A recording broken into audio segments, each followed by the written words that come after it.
দরজায় কড়া নাড়তে শুরু করেছে টি-20 বিশ্বকাপ। টাইগার সিলেক্টররাও শুরু করেছে দল গোছানো। সাম্প্রতিক সময় টি-20তে ভালো করা 15 জনকে নিয়েই যুক্তরাষ্ট্রের বিমান ধরবে তারা। সেখানেই শান্তর নেতৃত্বে প্রায় 12-13 জনের নাম চূড়ান্ত।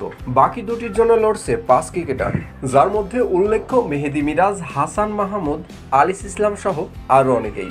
সব মিলিয়ে কেমন হচ্ছে টাইগারদের টি-20 স্কোয়াড, আর কারাই বা এই 13 জন, তা নিয়ে বিস্তারিত থাকছে প্রতিবেদনে। টি-20 বিশ্বকাপের সময় আর নেই বেশি দিন, মাত্র 1.5 মাস সময় আছে প্রত্যেক দলেরই ভুলগুলো শুধরে নেওয়ার। অন্যান্য দেশগুলোর মতোই বাংলাদেশও শুরু করেছে দল গোছানো। সামনে জিম্বাবুয়ে সিরিজ, আর এটি টুর্নামেন্টের পূর্বে শেষ সিরিজ। এই সময়ের মধ্যেই তৈরি করতে হবে স্কোয়াড, পাশাপাশি ফাইন টিউনিংটাও করে নিতে হবে। পাশাপাশি ক্রিকেটারদেরও সুযোগ। এই সিরিজে ভালো করলেই জুটবে যুক্তরাষ্ট্র ওয়েস্ট ইন্ডিজের টিকিট।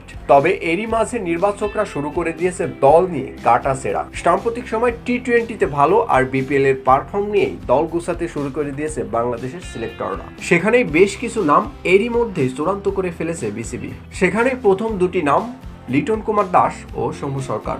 সাম্প্রতিক সময় লিটন অফ ফর্মে ভুগলেও আইসিসির র্যাঙ্কিংয়ে বরাবরই সফল এই ওপেনার। সেই কথাই চিন্তা করে তাকে দলে রাখছে টিম ম্যানেজমেন্ট। আর শম্ভু ধারাবাহিক না হলেও কোচ হাতুরু সিং এর পছন্দ তিনি। পাশাপাশি প্রেস অলরাউন্ডার হিসেবেও টিকে যেতে পারেন শম্ভু। তিনেই চূড়ান্ত অধিনায়ক নাজমুল হাসানের নাম, আর মিডিল অর্ডার সামলাবে সাকিব আল হাসান, অভিজ্ঞ মাহমুদুল্লাহ রিয়াদের সাথে তৌহিদ হৃদয়। এরই মধ্যে টি-20 ফরম্যাটে নিজের সামর্থ্যের প্রমাণ রাখছেন হৃদয়। তাই তো ওয়ানডে বিশ্বকাপের পর বড়দের টি-20 বিশ্বকাপেও ডাক পড়বে তার। এছাড়াও উইকেট কিপার ব্যাটার হিসেবে দলে থাকবেন আলোচিত নাম জাকের আলী অনিক। বিপিএল এর পর জাতীয় দলেও নিজেকে প্রমাণ করতে সফল এই হার্ড হিটার। এর বাইরে অলরাউন্ডার হিসেবে টিকে যেতে পারেন শেখ মাহাদিও। তার সাথে দলের একমাত্র লেগ স্পিনার হিসেবে থাকবেন রিশাদ হোসেনের নাম। দলে অলরাউন্ডার পেসারদের মধ্যে সাইফুদ্দিন, তাসকিন আহমেদ, শরীফুল, মুস্তাফিজ। তাছাড়া বাকি দুটি নামের জন্য লড়তে হবে মেহেদী হাসান মিরাজ, হাসান মাহমুদ, জুনিয়র সাকিব সহ আলিস ইসলামকে। তবে স্কোয়াডে ব্যাকআপ ওপেনারের কথা চিন্তা করে তানজিদ তামিমের থাকার সম্ভাবনা